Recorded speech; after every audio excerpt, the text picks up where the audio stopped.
Hello users, and welcome to another episodic installation of Above It All, the show where I try to tell you things that I think are relatively important.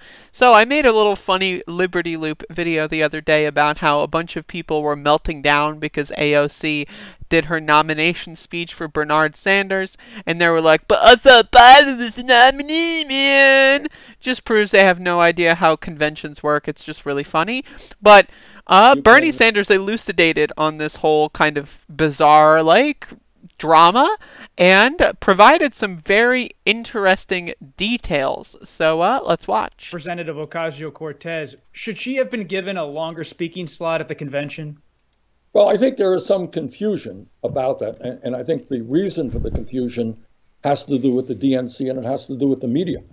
So let me tell you what happened, because it's not complicated. Bob, as you are well aware, at conventions, people who ran for president, who received a certain minimal number of votes, are entitled to have their name brought forth and have their delegates vote for them. You know, I won a number of states in this Democratic primary.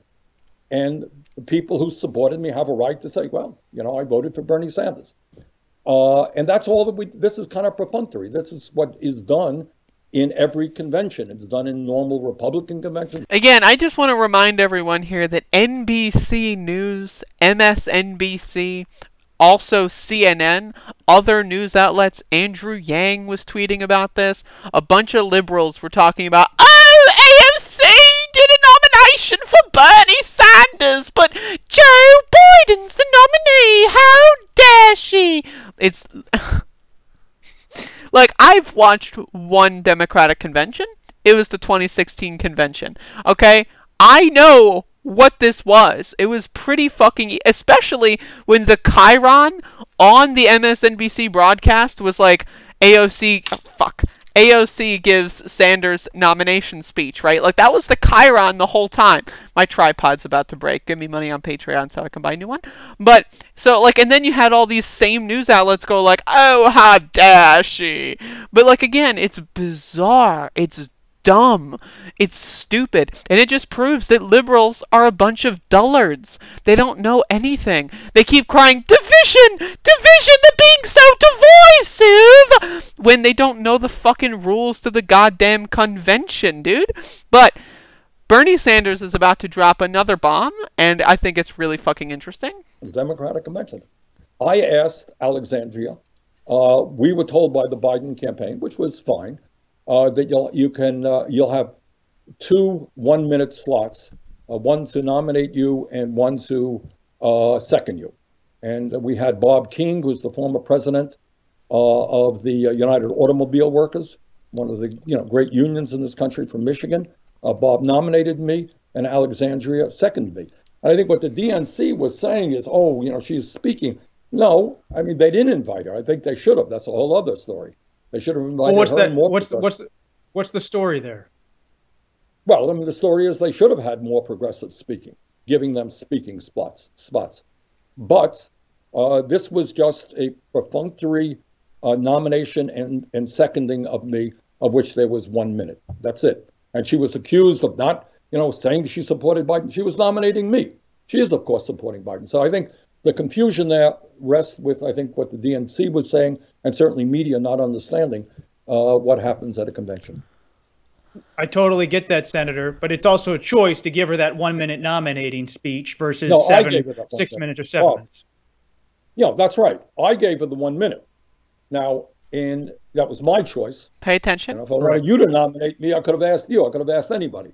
I asked Bob King and Alexandria. But if your question is, should progressives, Alexandria and others, receive more time? Yes, I do think so. Absolutely. So what he basically said here was that the DNC was making this huge hoopla over not inviting AOC. And Bernie, given his opportunity to have two people speak for him, invited AOC.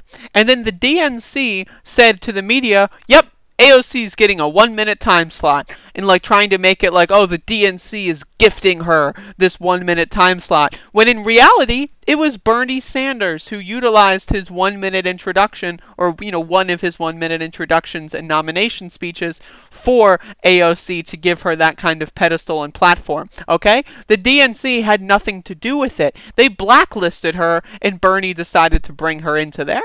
And this is why I think it was a con, because the DNC didn't say that. Okay, now they said that this was for the Sanders nominating speeches, but for the weeks prior, right, they didn't say that Bernie was, they didn't do that. Okay, we had to wait until the convention or the night before or whatever to find out what the schedule was. And then you had mainstream news outlets, while their chyrons, like, said, AOC to give Sanders' nomination speech after the other guy gave another nomination speech, right? So this is like, again, but they clipped that out, and then they said, oh my God, AOC nominated Bernie instead of Joe Biden! Like, it's a manufactured narrative. If there's any proof that you've ever wanted that you need to know that the Democrats are a fucking party of rapscallions and snake oil salesmen, that's it. Again, how do you have Andrew Yang, who's a CNN commentator, not like read the schedule beforehand and have a basic understanding of how the convention works? I'm some random schmuck, and I didn't watch the DNC because why the fuck would I? So I saw this fucking spreading around, and I was like, wait a second, what? I looked into it and I was like, oh yeah, she's just giving the Sanders speech. And it's like, literally within 5 seconds I knew what was happening because I watched the previous convention. I knew what the fuck was going on. But you've got these CNN commentators like Andrew Yang, who's apparently never watched the convention before. You've got MSNBC and NBC and CNN as like organizations trying to like get those clips out there. Look at AOC nominate Bernie instead of Biden. Oh my God, as if it was like some big scandal. And then it was just like, it's bizarre and stupid. It's so dumb. But again, liberals, okay? Liberals are fucking cringe. I don't know what you need for me to say for you to not understand that liberals are cringe. They're dumb, okay? They cry and whine, division, oh, division, yet they participate exclusively in the division, okay? It's bizarre. If Nancy Pelosi and the other Democrats wanted to have the left wing in the fucking fold, they would have given literally any speaking time to any progressive, okay, that wasn't required by the rules, okay? But instead, they gave time to Colin Powell and John Kasich and other Republican fucking strategists and ghouls because they don't give a fuck. They don't care. And this is what I want you to understand here, is that the Democrats are a party of cringe. But don't go being an emotional crybaby reactionary fuckhead and say, well, I'm going to vote for Donald Trump. I'm going to vote third party. I'm going to show him who's boss. Because guess what? The Democrats don't care if they win or lose. Now, would they prefer to win? Yes, but if they lose, it's not that big of a deal. They can still fundraise off of Donald Trump. I'm on the DCCC email list. I get that fucking pathetic garbage where they go like, we're begging you! Seriously, maybe I'll make a video about it sometimes.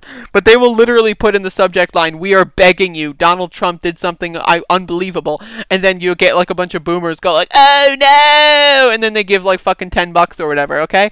Like, they don't care if they win or lose. If Trump wins re-election, the only thing that's going to affect is poor people and marginalized people. It's not going to affect the DNC. Oh, we're going to stick it to them by giving them a high-paying fundraising gig and letting them fucking continue to reap the benefits off of corporate tax cuts. Wow, what punishment. Oh, Neera Tanden's going to get owned because she's going to have her high-paying fucking writing gig and speaking gigs, and she's going to get tax cuts. Wow, we really got them, guys. Like, come on, man. This is embarrassing. When you put Democrats in office, you can actually constitutionally, in a small little bit, hold them accountable, as opposed to when you don't have them in office and they're just making money off of us and they're just fucking shoving their middle fingers up our assholes, okay? This is something you need to understand. These motherfuckers are fine either way, okay? So I'm sick and tired of these stupid fucking cringers. I'm gonna vote for Trump, lesser of two evils. Bitch, motherfucker. Like, did you see what the Republicans were doing in 2016? They capitulated like soy boys, right?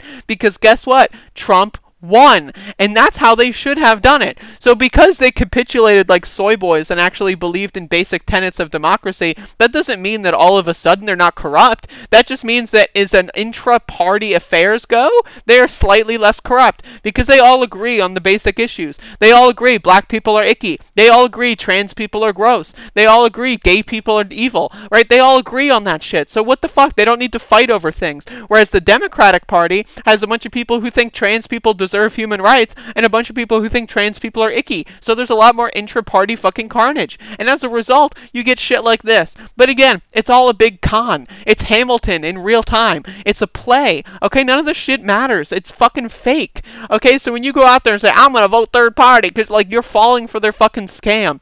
Because guess what? Again, the corporatists, they're going to keep making money. Nancy Pelosi is going to keep making money. The only people that are going to lose when a Trump second term comes are the poor and the marginalized, okay? And I say this as a trans woman. I say this as a poor woman. Okay, this sucks, okay? Yet, I would love Biden to be inaugurated from a bunker. I would love to go to the White House and protest the Biden administration, because at least it reorients what the problem is. It gets Republicans out of the steering wheel, and it makes enemy number one the corporate Democrats. Do we want 4 more years of corporate Democrats fucking, you know, oh, remember when the Lincoln Project said, fuck around and find out, and all the liberals were like, that's so badass! Yet leftists have been using that meme for the Bernie campaign for like 6 months, right? Like, I'm sick of that stupid shit. I'm sick of being ignored. I want to get into I want to go from the back of the bus, which we're currently in right now, to like the second or third row of the bus. And guess what? It's better than falling out of the bus and tumbling down the road. So that's just me. I don't know. But either way, this is a pretty interesting thing. This was all a big con game. Don't fall for the media, the fake news media, the failing New York Times, or whatever the fuck. That's one of the things that you gotta stop fucking falling for. It's all a racket, okay? All this shit is a racket. Just fucking go outside, protest, you know, mutual aid, help your community, build your community, vote for 30 seconds, it doesn't matter, it's not that big of a deal, and keep the fight going on. Because whether or not Trump wins, which he might win, it's totally possible, or Biden might win, which is also totally possible, either way, our communities are going to be destitute and decimated for at least years to come. So, instead of just crying on Twitter all day or in YouTube comments about, like, just get your fucking shit together, go outside and help your community. So that's my message. Thank you for watching. Shout outs to Bernie Sanders. We have our disagreements. I think he's kind of a cuck sometimes, but I thought this is a good interview, and I appreciate that he kind of just put a rest to all that shit. I thought that was pretty good. So thank you. Y'all have a good one. Bye-bye.